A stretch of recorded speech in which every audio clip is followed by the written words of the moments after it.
Often when it comes to tyre selection, choosing the right one is important. We're at Sir Lowry's Pass in a beautiful trail that kind of goes up through this picturesque area around a dam. And when it comes to BFGoodrich and the selections we've got here, Marty, on both of these vehicles, and John, your help is needed here as well, what are we looking at in terms of tyre selection?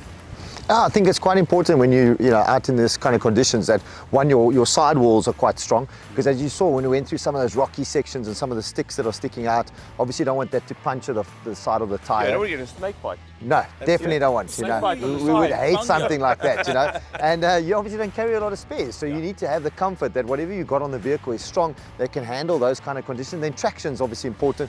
We've come up to this section where they've got this beautiful dam behind us, and I mean this climb coming up here, I didn't hear the wheels at all brake traction, which was quite good. And then both these vehicles are quite heavy vehicles, but yeah, we had no problems going up and descending, which is quite important down into this location. Tell me a little bit about the tyre noise inside both of these vehicles, because you've had some time with these tyres in off-road and on-road situations. Martin, how are they on-road? Yeah, I think it's important because you use your vehicle mostly in the week, to get from point A to point B.